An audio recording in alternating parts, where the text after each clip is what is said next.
মাছখনৰ কাৰণে মই ৰেডি কৰিলোঁ এয়া কেইটামান কেঁচা জলকীয়া, কেইটুকুৰামান আদা, কেইটুকুৰামান কেঁচা হালধি, কেইকুমান নহৰু, পিঁয়াজ এটা ডাঙৰ চাই আৰু হেঁতি এয়া তিল আৰু 3 পিচ মাছ মোৰ ওচৰত 3 পিচে আছে, কালি অনা মাছ, সেইটো কাৰণে মই 3 পিচ মাছ ল'লোঁ আৰু এহেঁতি বাকী গোটেইহেঁতি বটি ল'ম। পিঁয়াজখিনি নবটো বাৰু, তিলহেঁতি বটি ল'ম মই, এতিয়া বটাটো মই দেখাই আছোঁ। ধুনীয়াকৈ মাছৰ এখন ৰেচিপি বনাম বুলি ওলাইছোঁ। মাছৰ ৰেচিপিটো মানে সদায়তো আলু দি খাই থাকোঁ ন, সেইটো কাৰণে ভাবিছোঁ সদায় আলু দিনো কিমান খাম, সেইটো কাৰণে মই আজি এইবিলাক লৈ লৈছোঁ। এইহেঁতি হাতেদি মই বনাম আৰু ধুনীয়াকৈ, এইটো দি বনালে নিজৰ দেহাৰ কাৰণেও ভাল আৰু খায়ো ভাল লাগিব ন, সেইটো কাৰণে লৈ লৈছোঁ আৰু। দুটামান কালজিৰা আৰু দুটা শুকান জ্বালা ল'লোঁ, দিলোঁ তেলত মই। এতিয়া দিম মই পিঁয়াজ,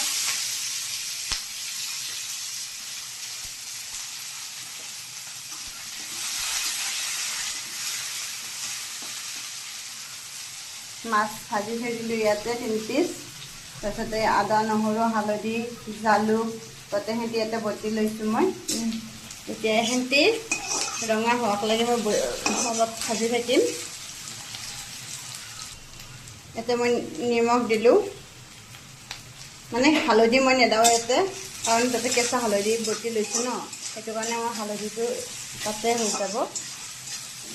মছলাখিনি ধুনীয়াকৈ ভাজা হৈ গ'ল, তেল এটা ওলাইছে।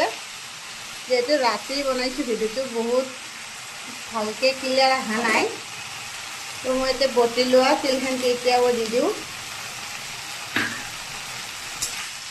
তিলখিনি দি অলপ লাৰা চাৰা কৰি দিম, মই বেছি লাৰি নাথাকোঁ, কাৰণ কিয় তিলটো বেছি ভাজিলে তিতা লাগে, সেইকাৰণে মই ঠিক কৰি অলপ গৰম পানী ব্যৱহাৰ কৰোঁ।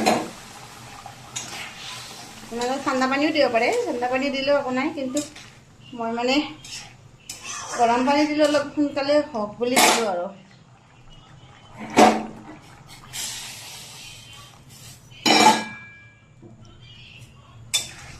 এতিয়া ধুনীয়াকৈ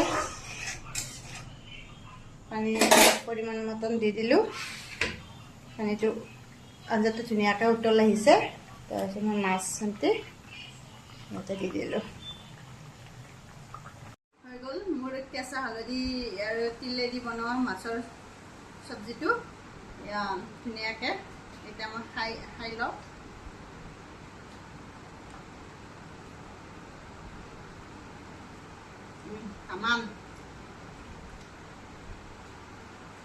তামান একদম